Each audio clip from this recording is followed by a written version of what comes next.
Olá, meu amigo, minha amiga, sejam bem-vindos a mais um Portal do José. Agora, 83 dias das nossas eleições presidenciais e num dia muito importante, porque nessa noite de sábado para domingo foi acesa aqui no Brasil uma grande luz amarela incandescente para nos alertar, para nos chamar a atenção de uma grande doença política que está acontecendo aqui no nosso país e que está acarretando resultado morte. Está causando mais dor, mais sofrimento. Isso tem que ser enfrentado, tem que ser denunciado e mais do que isso, né? Tem que ser apontado não só o que está provocando o crime na ponta, mas também devem ser apontados aqueles que são seus cúmplices, aqueles que dão toda a estrutura para que esse tipo de doença continue a avançar aqui no nosso país. Pois bem, do que eu estou falando, eu vou conversar com vocês no nosso encontro de agora, mas é sempre importante convidar você que está chegando agora no nosso portal também, a se inscrever, a conhecer os nossos outros vídeos, a vir fazer parte aqui dos nossos papos todos os dias, o chat que eu abro sempre entre 5 horas, 5 e meia, todos os dias, a mandar seus comentários, a dar seu joinha, enfim. São formas de nós nos conectarmos, porque essa gente que está fazendo tanto mal à convivência social que nós temos aqui no Brasil, eles não são maioria, eles são minoria, mas como toda doença que provoca muita dor, acabam por chamar mais atenção, né? Então vamos aqui conversar sobre essas situações, gente, porque nós estamos avançando no meio desse mar de insanidade toda, né? Vamos seguir em frente aqui. O que diz a matéria? Ela está rolando já na internet, todos vocês já devem estar cientes disso, que foi um homicídio que se desdobrou aí também numa reação, numa legítima defesa, pelo que nós estamos vendo aqui, que acarretou a morte do assassino, do principal dessa história, né, do causador dessa história, enfim. E isso está causando uma série de reflexões também, de posicionamentos políticos, de autoridades, de personagens, de personalidades, enfim. Exceto o presidente da República, que sabe que tem o dedo também grudado nesse gatilho. Ele está calado até o momento.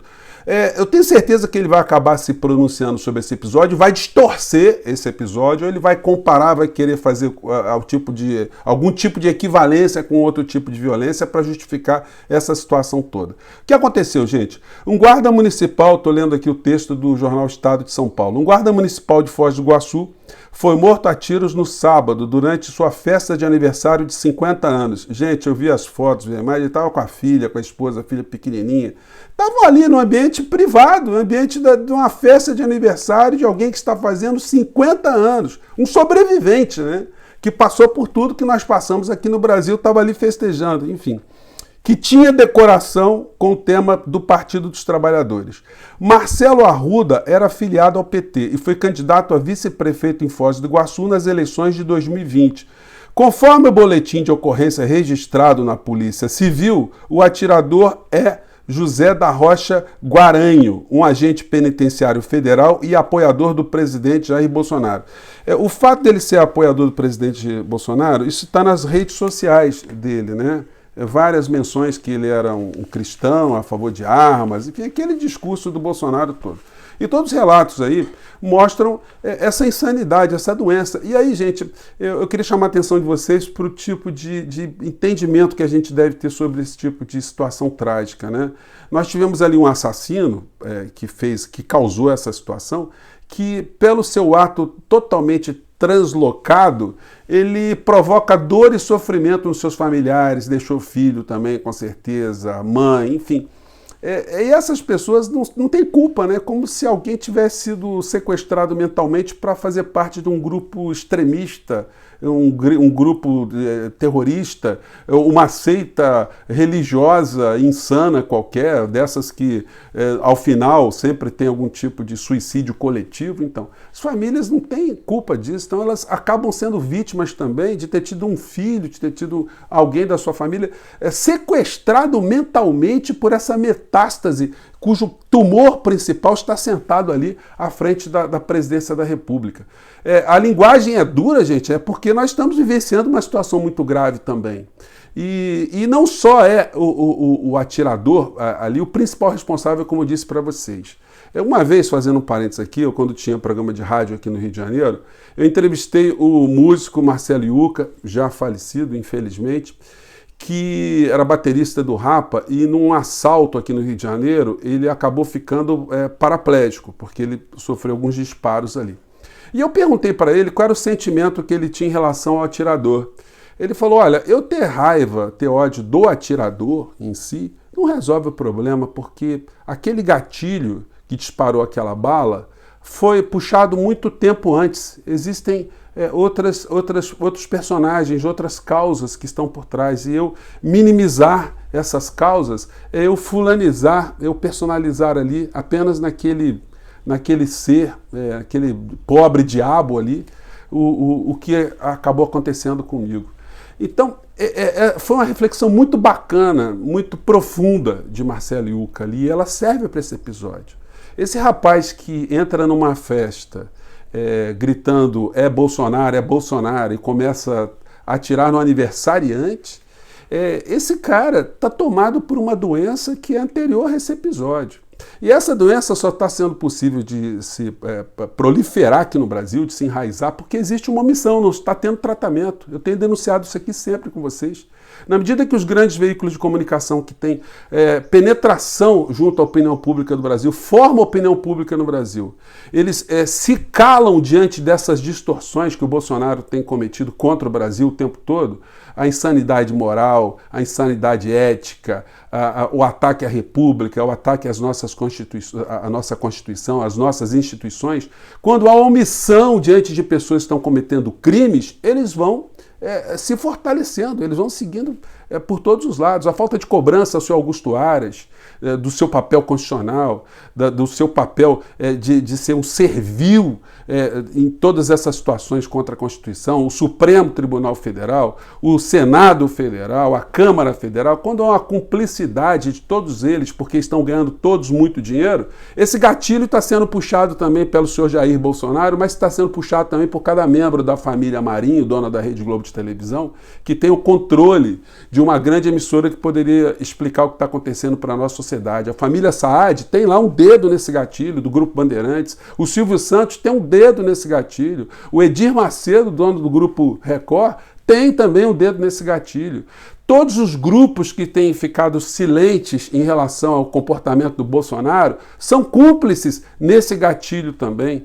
Então, se algo não for feito no Brasil, nós poderemos ter a reprodução desse tipo de insanidade, até porque o presidente da República ele não se pronunciou naquele atentado onde um cidadão que já está preso por ter arremessado um projétil com fezes, enfim, com urina, na manifestação do ex-presidente Lula aqui no Rio de Janeiro. A gente vai ter mais situações como essas, porque essas pessoas estão se sentindo empoderadas. E o Bolsonaro vai fomentando isso cada vez mais. E quando ele fomenta, ele deve ser responsabilizado criminalmente também. E isso vai acontecer, gente. Quando o Bolsonaro perder o poder, quando ele não for mais útil para essas engrenagens econômicas e financeiras, ele vai ser simplesmente esturricado, ele vai ser incinerado. E essas pessoas hoje que ficam gritando mito, mito, não vai aparecer nenhum para fazer nenhum tipo de sacrifício ou fazer algum tipo de apoio, não, porque aí as pessoas vão ver reveladas na sua realidade quem foi esse personagem e a serviço de quem de fato ele esteve, né? Gente, é uma grande esquizofrenia que acontece no Brasil no meio dessa história toda, é o comportamento dos colunistas políticos, econômicos, em todos os veículos impressos aqui no Brasil e os veículos de massa, aqueles que atingem o povão mesmo. Nos grupos onde tem os analistas, você não encontra ninguém elogiando o Bolsonaro. São críticas apontando essa corrosão moral, essa corrosão ética, o que ele está fazendo contra o nosso país, contra o meio ambiente, contra as nossas instituições, contra a nossa economia. No entanto, os veículos que chegam até o povo, porque a maioria da população não tem acesso à internet, não tem capacidade até para entender criticamente o que está acontecendo, essas pessoas assistem televisão. Essa é a ferramenta principal ainda no Brasil.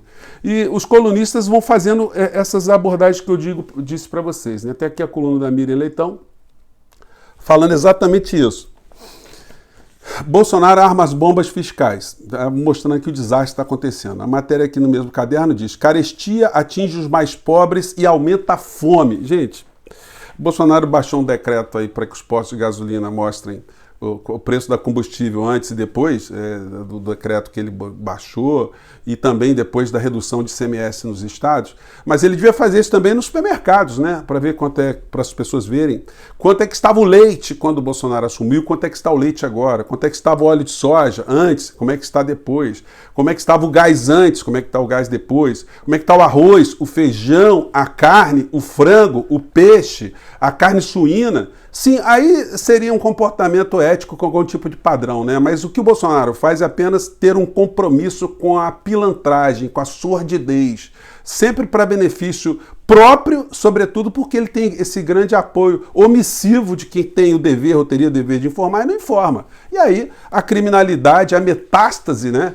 vai evoluindo. Você não trata a metástase, é isso que acontece. Todos os colunistas, gente, vocês podem pegar todos os jornais. Hoje está aqui uma coluna do Antônio Prata, Eclesiastes com Crinchise. O Brasil é um país tão doido que os conservadores por aqui não conservam, são os agentes da destruição.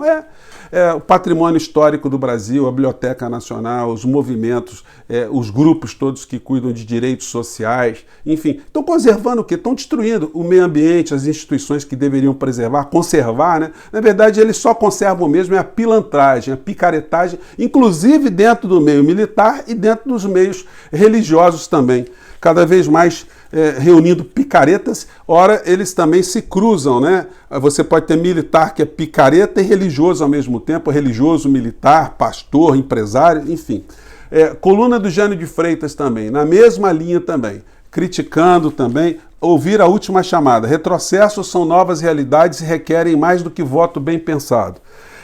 O editorial do Globo, nessa pilantragem jornalística de sempre, eles fazem editorial aqui direcionado a uma classe pensante que consome jornais, pessoas que ainda podem comprar jornal impresso, mas o grande veículo continua a fazer alienação cada dia mais, com as programações de entretenimento, distraindo a população sem nenhum tipo de reflexão crítica a ser provocada ali, e no telejornalismo sempre fazendo um ativismo a favor das suas pautas econômicas. Vamos lembrar que o Grupo Globo, os Grupo Bandeirantes, o Grupo Record, todos eles apoiaram a entrega do Banco Central, a reforma da Previdência, a privatização da Eletrobras, o fatiamento da Petrobras, a diminuição de direitos trabalhistas, os bancos entrarem agora no consignado de aposentado para ferrar com o aposentado, ferrar com o pobre, com as pessoas que têm o Auxílio Brasil, enfim, todos eles estão juntos nisso, a privatização das empresas de energia, de água, de esgoto, os portos, aeroportos, isso é muito dinheiro, gente, que está rolando. A entrega de 1 trilhão e 200 bilhões de reais no começo da pandemia de Paulo Guedes para bancos, enfim, nessas pautas estão todos juntos. Então eles defendem um insano, um assassino, um genocida, fazendo essas coisas que faz contra o povo brasileiro. Por isso são todos cúmplices nesse gatilho que foi puxado nessa noite, que vitimou 2 pessoas, né? Um que foi vítima real mesmo e a outra que foi vitimada em consequência da sua própria insanidade. A coluna do Merval Pereira, também fazendo aqui também uma observação, e a gente vê, ainda há militares em Brasília, coluna do Hélio Gasperi, coluna de todo mundo, gente, falando do que está acontecendo no Brasil, até as colunas do jornal sensacionalista, né, fazendo críticas também, como essa aqui. Preço do litro do leite faz brasileiro optar por beber gasolina. Aí o texto deles é muito engraçado, eu vou colocar para vocês apenas para a gente dar uma quebrada aqui nessas coisas tão complicadas, né? Porque a ironia também é uma forma muito corrosiva de fazer crítica, né? E a gente vai vendo a pilantragem se reunindo. O presidente da República ontem, pegando carona sempre em eventos religiosos, são montados por pastores picaretas já presos, já processados, já condenados, mas eles fazem da religião um grande negócio, porque num país de desesperados, um país de pessoas muito pobres, passando necessidades, e que não tem compreensão dos problemas reais da nossa sociedade, quando se oferece para uma pessoa dessa uma ferramenta para aplacar a sua dor, o seu sofrimento, as suas agruras, essas pessoas abraçam esse tipo de espaço, de ambiente, vão ali se comungarem, se confraternizarem, mas acabam sendo vítimas também de espertalhões, de vigaristas, de bandidos. Aqui no Brasil, fora do Brasil, nesse momento, em outros tempos da história também. Então estava lá o Bolsonaro com Salles, olha só, mistura Salles, o Tarcísio de Freitas, o Marcos Feliciano. Gente, é realmente uma famosa caterva, né? E são contra essas situações que eu abri aqui o nosso espaço. Eu fico me sinto muito gratificado quando eu consigo ser aqui ter um espaço com vocês para conectar tanta gente, para que vocês nunca se sintam em minoria e nunca se sintam sozinhos. Gente, nós somos a maioria. O Brasil não é representado por essa gente insana, com esse presidente criminoso que nós temos à frente do nosso país, não. Nós somos uma nação com gente muito melhor do que essas pessoas. O problema é que nós estamos muito calados ultimamente, né? Mas no dia 2 de outubro a gente vai dar um pontapé inicial para chutar essa gente para o lixo da história. É com isso que eu conto, é nisso que eu acredito, nisso que eu confio, por isso que eu estou aqui. Obrigado por vocês estarem ajudando a gente a chegar em outras pessoas também, tá bom, gente? Um grande abraço e até o nosso próximo encontro. Tchau!